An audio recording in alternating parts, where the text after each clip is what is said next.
साथियों good morning.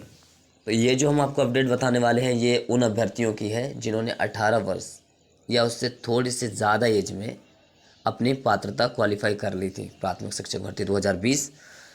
उसके बाद उनके अच्छे नंबर्स भी थे 118, 115, 120। ऐसे कई अभ्यर्थी जिन्होंने जो मुझे मिले मुझसे कांटेक्ट भी किया है। उन्होंने कई बार मुझे भी इस स्थिति के बारे में अवगत कराया था कि अब तक हमारी जो है ज्वाइनिंग नहीं हुई है। जबकि उसमें आदेश में भी ये लिखा हुआ था कि जिसकी आयु 1/1/2023 को अगर 21 वर्ष नहीं है तो उनको ज्वाइनिंग नहीं मिल सकती। इसको चैलेंज करते हुए अभ्यर्थियों ने हाई कोर्ट में याचिका लगाई। अब हाई कोर्ट ने उन्हें कहा है कि 1/1/2024 के आधार पर आप उनको नियुक्ति जारी करें। ये कल की ही अपडेट है 1 अगस्त 2024 की। तो फाइनली माननीय हाई कोर्ट ने आदेश दे दिया है कि 18 वर्ष आयु वाले जो उम्मीदवार जिन्होंने उस समय पात्रता क्वालिफाई की थी, लेकिन उस समय एज नहीं थी, लेकिन उनके अच्छे मार्क्स हैं, तो अब उनको है जो ज्वाइनिंग दी जाए और आयु की जो गणना है 1/1/2024 से की जाए। तो एक बार इसको देख लेते हैं। मध्य प्रदेश शिक्षक भर्ती 18 साल वाले उम्मीदवारों को नियुक्ति के आदेश, हाईकोर्ट का फैसला।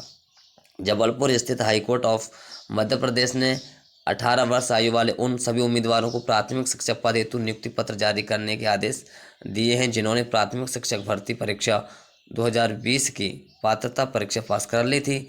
विवाद की स्थिति इसीलिए बनी क्योंकि लोक शिक्षण संचालनालय भोपाल ने 18 वर्ष के उम्मीदवारों को परीक्षा में शामिल करने के बाद नियुक्ति के समय न्यूनतम आयु 21 वर्ष निर्धारित कर दी थी। ठीक है, ये है। हाई कोर्ट ने 13 याचिकाओं पर कॉमन ऑर्डर जारी किया है। मध्य प्रदेश हाई कोर्ट जबलपुर की डिवीजन बेंच क्रमांक 1 के कार्यवाहक मुख्य न्यायमूर्ति श्री संजीव सचदेवा तथा जस्टिस श्री विनय सराफ की खंडपीठ द्वारा 2022 से लंबित 13 याचिकाओं को कॉमन आदेश जारी कर आज दिनांक 1/8/2024 को निराकृत कर दिया गया है। उक्त याचिकाओं के याचिकाकर्ता प्राथमिक शिक्षा भर्ती 2020 की पात्रता परीक्षा 18 वर्ष की आयु में उत्तीर्ण कर चुके थे। तत्पश्चात डीपीआई एवं ट्रैवल वेलफेयर विभाग द्वारा लगभग 18,000 पदों की भर्ती हेतु संयुक्त काउंसलिंग की गई। जैसे कि पहली काउंसलिंग की इसमें जिक्र किया गया है तथा नियम पुस्तिका जारी कर दिनांक 1 जनवरी 2024 की स्थिति में नियुक्ति हेतु अभ्यर्थियों की मिनिमम 21 वर्ष आयु निर्धारित की गई। जब पहली काउंसलिंग हुई थी उसमें 1/1/2022 की स्थिति बताई गई थी। जब सेकंड काउंसलिंग हुई तो उसकी 1/1/2023 बताई गई थी। ठीक है, जिसके कारण याचिका गणों को संपूर्ण भर्ती प्रक्रिया में शामिल करके अंत में ये कहते हुए बाहर का रास्ता दिखा दिया गया कि आपकी निर्धारित आयु 21 वर्ष से कम है।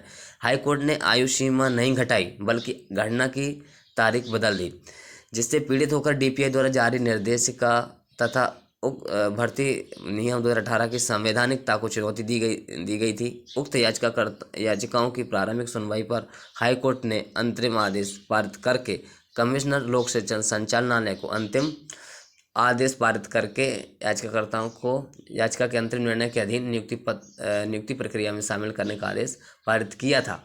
याचिका क्रमांक WP 14/489/2023 करीना उइके इस सब की मतलब जो भी याचिका लगी हुई थी से सभी को लिंक करके अन्य याचिकाओं की आज अंतिम सुनवाई करते हुए समस्त याचिकाओं को निराकृत कर हाई कोर्ट की डिवीजन बेंच ने डीपीआई को निर्देशित किया है कि 1/1/2024 की स्थिति में याचिकाकर्ताओं की आयु की गणना करके नियुक्ति पत्र जारी किए जाए।